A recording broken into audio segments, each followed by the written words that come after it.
Oi pessoal, eu sou a Nicole do NC no Canadá e esse vídeo de hoje é para falar como eu consegui atingir minha nota do Duolingo English Test. Não foi um caminho muito fácil. Para quem acompanhou meus posts no Instagram, viu que foi uma situação muito complicada para eu atingir essa nota. Mas eu vou compartilhar aqui um pouquinho para vocês. No início, quando eu fiz a prova do Duolingo, quando eu descobri que a prova do Duolingo estava disponível para o college que eu vou cursar, eu fiquei muito contente porque é um custo bem mais baixo do que o IELTS. Porém, eu nunca tinha feito, eu nunca olhei essa prova do Duolingo, então eu não sabia como ela funcionava.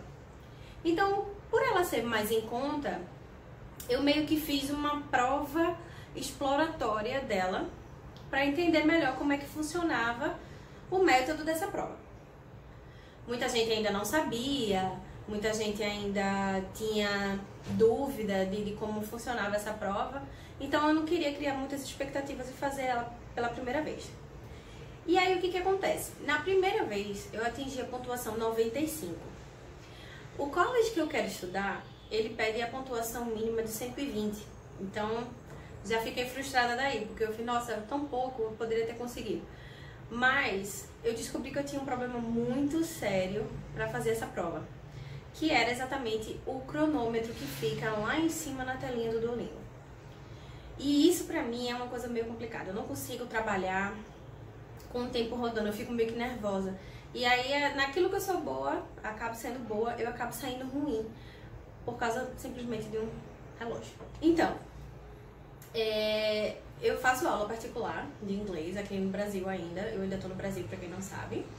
E a minha professora criou uma estratégia para que eu fosse encontrando primeiro os erros que eu não conseguia atingir a pontuação na primeira vez, para que a gente conseguisse na segunda. E o primeiro, além do relógio, eu percebi que foi o listening. Para quem não sabe, a prova do Duolingo, ela abrange todos os tipos de skills que pedem na mesma coisa do IELTS, né? Ele vai pedir o writing, ele vai pedir o listening, ele vai pedir o reading e também vai pedir o speaking. Então, no listening, qual era o meu problema? Ele mandava um áudio lá, a gente pode ouvir 3 vezes, e eu não conseguia entender de primeiras vezes o áudio, porque logo quando o áudio estava saindo, eu já estava digitando. E o que acontecia? Eu acabava esquecendo. Quando eu estava digitando, eu já esquecia o que acontecia no final do áudio. E isso era um problema, porque normalmente o primeiro é para você escrever tudo, o segundo você vai corrigindo os erros que você já meio que escreveu, e no terceiro você só conclui, vê se está tudo ok lá, de acordo com o que o áudio está dizendo. E eu não conseguia fazer isso. E por causa disso eu também perdi muito ponto no Duolingo. E o segundo foi, além do speaking, que eu ficava muito nervosa, algumas pessoas, elas comentaram pra mim que era muito difícil fazer essa prova do Duolingo assim, olhando pro computador. Porque você acaba que fica meio sem assunto, sem ter noção de como a pessoa tá reagindo com a sua performance no speaking, e que isso acaba atrapalhando. Eu no início não concordava, mas honestamente hoje eu concordo, porque é muito complicado. Às vezes você não tem mais o que falar e você tá olhando pra você mesmo no computador e é horrível, você não sabe se tá saindo bem, se não tá, e você acaba que fica muito e aí, enfim, é a tristeza.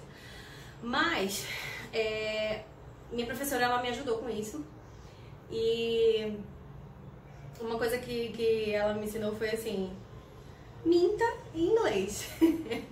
Crie história, invente alguma coisa. Porque quanto mais você cria, usa a sua imaginação, vai sair na história. E isso, gente, eu acabei usando pra tudo. E foi ótimo. Porque antes, o que eu escrevia uma frase bem curtinha, eu acabei escrevendo um parágrafo e, enfim, foi muito bom.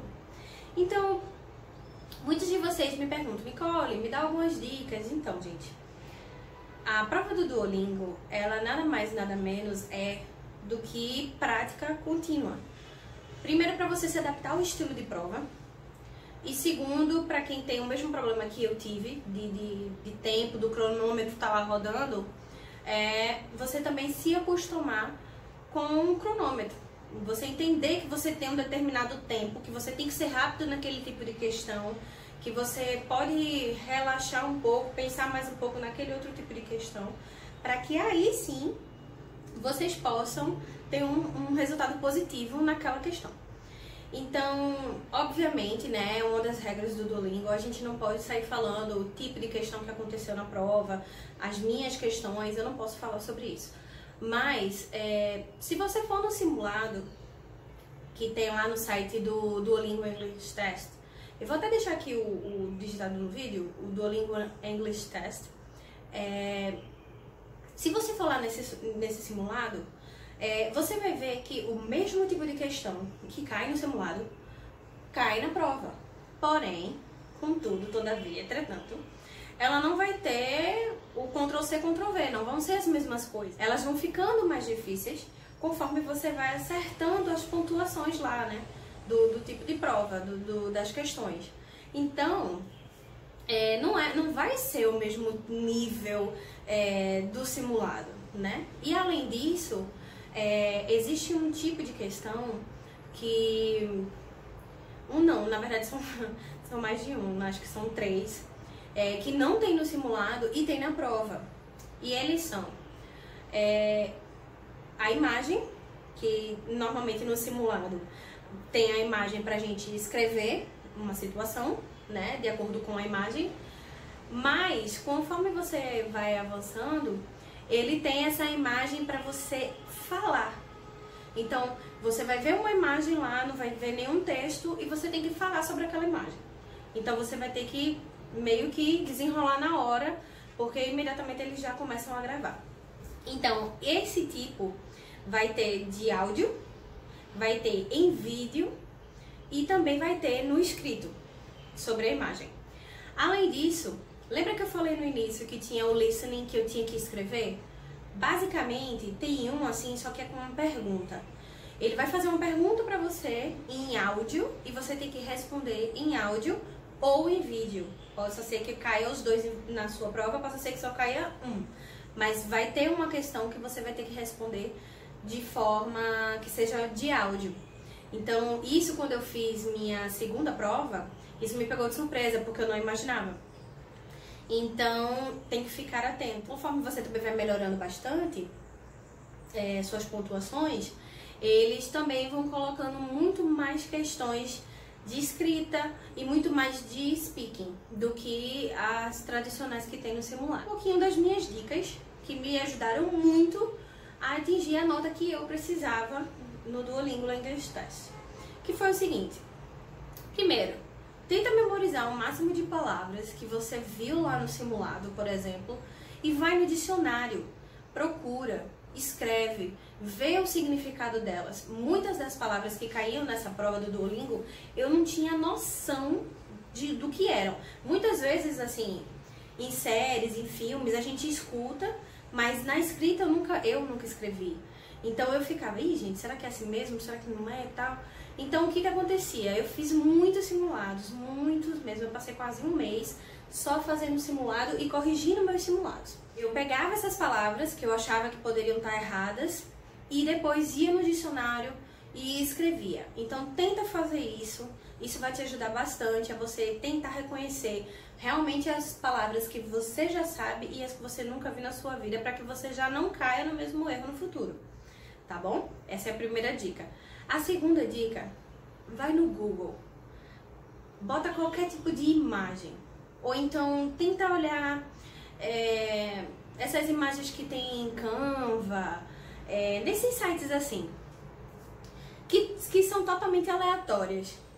Pega elas, bota lá no timer, no teu telefone, grava e começa a falar. Fala o que você vê naquela imagem. Depois, outro dia, ou até mesmo no mesmo dia, pega outra imagem e escreve sobre ela, tá? Pega o mesmo tempo que tem na prova do simulado e usa esse mesmo tempo para você exercitar, para que você se torne mais rápido, para executar no dia da prova de uma forma mais tranquila. Isso me ajudou muito, gente, muito, sem noção. Outro ponto, que aí eu vou agradecer muito a minha professora de inglês, minta, invente, crie uma história. Então, numa situação de entrevista, que existe até mesmo no IELTS, só que com uma pessoa, eles fazem esse tipo de pergunta. Então, você pode encontrar essas perguntas, não do Duolingo, mas assim, perguntas parecidas, uma entrevista para você falar. Procure essas perguntas, grave você falando, para você ir corrigindo, se você está falando a palavra naquela conjugação correta, se o verbo está correto, ou então se você poderia usar uma palavra melhor. Isso vai te ajudar, tá bom? E por fim, procura fazer algumas redações pequenas sobre assuntos do cotidiano.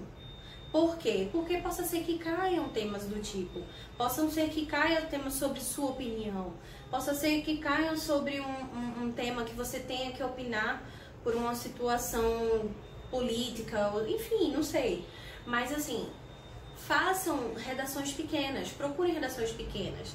O que anda acontecendo sobre o Covid, sei lá, sua opinião sobre algo que você concorda ou discorda, enfim, algo sobre sua cidade. Veja algo desses tipos, porque isso pode te ajudar a ir desenvolvendo não só mais teu vocabulário, porque você vai estar escrevendo, você vai ter que aprender aquelas palavras, né, para poder melhorar um pouco o teu texto, tua escrita, mas também depois você pode fazer meio que uma entrevista com você. Gente, isso ajuda demais. Eu fiz muito isso, muito. Eu perdi as contas no quanto que eu tenho aqui no meu bloco de notas do meu WhatsApp, quantos áudios e quantos vídeos eu fiz para poder melhorar um pouco essa minha entrevista, que eu tava falhando muito, porque eu tava pausando muito, tava faltando pensamento. Às vezes eu falava em português que eu dizia, não, essa palavra não é aqui. Olha, enfim. Então façam isso vai ajudar você a atingir o seu objetivo, tá bom? E óbvio, honestamente, isso vai muito de cada um. Essa é a minha opinião. Se você puder, se você tiver a condição de pagar uma prova antes de você fazer realmente a verdadeira mesmo, a que você quer, para você ver como é que é a prova, se adaptar a ela, entender, porque você não pode estar olhando para lugar nenhum, você não pode olhar para cima, não pode ninguém entrar dentro do ambiente quando você estiver fazendo a prova, seu telefone se tocar ou se vier qualquer barulho externo, sua prova não pode ser validada. E isso, gente, é frustrante, é horrível e cria um nervoso em você que você às vezes achava que ia ser de boa para fazer a prova e quando vê não foi. Então, veja se você pode fazer uma prova exploratória. Vai que, né, de primeiro você acaba atingindo a nota, nunca se sabe. Mas se não atingir, como foi o meu caso, pelo menos você já sabe como é a prova, como é que ela vai se proceder, como é que ela vai ser difícil ou fácil em certas questões, tá bom? Então, quando você fizer isso e você perceber, você já vai estar muito mais preparado, porque a parte nervosa da prova você já tirou, você já sabe como é que ela é. E aí, estuda muito, faz muito simulado, faz todas essas dicas que eu disse pra você, que eu garanto que você vai conseguir atingir sua nota, tá bom? E pra quem não sabe, gente, isso foi uma coisa que eu vivi, foi horrível, e eu inclusive botei lá no meu Instagram sobre isso. O que acontece? O Duolingo English Test, ele é vinculado ao Duolingo aplicativo. São duas coisas completamente diferentes, gente. O Duolingo aplicativo, ele é um bonequinho verde e o do Duolingo English Test é um amarelo. Porém, se você no seu computador tiver feito seu login no Duolingo aplicativo, ele automaticamente vai jogar você para o Duolingo English Test. E o que aconteceu? Na minha primeira prova, na prova exploratória que eu fiz, eu acabei comprando a prova e fazendo a prova pelo login do meu esposo. Nicole, mas você não viu? Não, gente, lá em cima no site do Duolingo English Test, ele não diz com quem você está logado. E como eu nunca tinha feito a prova, nunca tinha pego dica nem nada, eu peguei e fui direto. E aí tudo bem, fiz a prova. No final, quando eu concluí minha prova, eu recebi um e-mail dizendo assim, o resultado da sua prova virá para o e-mail tal. E quando eu vi, não era meu e-mail, era o e-mail do meu esposo. E na hora eu fiquei muito nervosa, achando que minha prova não ia ser validada. Acabou que saiu o resultado. E aí ok, então vou sair, né, pra isso não acontecer mais e vou fazer na minha. E aí eu fiz mais uma vez. Pra quem não sabe, eu atingi 105 na segunda vez, que eu fiz basicamente com 2 dias depois que saiu o resultado da minha primeira prova, que foi meu erro. Eu, na agonia, querendo muito logo ter esse resultado, fiz isso. Não atingi. E aí, quando eu fui de novo na agonia pagar pra fazer a terceira vez, minha conta foi bloqueada. Eu não entendi a princípio o porquê que minha conta foi bloqueada. Na hora eu imaginei, meu Deus, ele pensou que eu filei ou que eu olhei para algum canto, porque tinha horas que eu ficava nervosa, eu baixava minha cabeça assim, eu lembrava que não podia baixar a cabeça, eu levantava, era uma agonia só. Então, quando eu fui ver, eles bloquearam a minha conta porque eu já tinha feito 3 vezes a prova dentro de um período de 1 mês. E isso não pode acontecer, gente. Gente, isso é muito sério. Por pouco, eu não consegui reativar a minha conta. Eu acho que eles só reativaram a minha conta porque eu expliquei a eles a situação que aconteceu. Onde eu não sabia que minha primeira prova tinha sido feita no login do meu esposo. E aí, após eles avaliarem, pensarem, demorou muito tempo isso, eles validaram e reativaram minha conta. Porém, a prova que eu fiz, ela foi invalidada. Então eu tive que fazer uma nova. Por sorte, o Duolingo, ele me reembolsou o valor. E aí, o que aconteceu? Eu aproveitei, estudei bastante, foi quando eu fiz 30 dias só de estudo e decidi fazer agora a prova do Duolingo. E graças a Deus, atingi a pontuação que eu precisava. Então, cuidado, observem a conta que vocês estão fazendo, a prova, para que vocês começaram por ela, terminem por ela, para que não ocorra esse mesmo erro que aconteceu comigo. E pratiquem, gente. Se vocês praticarem e entenderem como é que funciona o tipo da prova, garanto a vocês que não vai ter tanto erro mais assim, tá bom? Então é isso, gente. Esse foi o vídeo do Duolingo. Eu espero que vocês tenham gostado das dicas e saber um pouquinho da minha experiência, do meu perrengue. Mas se ficou alguma dúvida, comenta aqui nos comentários. Eu vou fazer o possível para poder te ajudar no que eu puder, baseado na minha experiência. Se você também gostou, curte, compartilha, mostra para aquele amigo que vai fazer aquela prova. Ou então, se você não sabia, ou se você tem um amigo que não sabia que é possível, nesse período de pandemia, fazer a prova do Duolingo e dar entrada no seu college para o Canadá, manda para ele, tá bom? É isso, gente. Um beijo e até a próxima.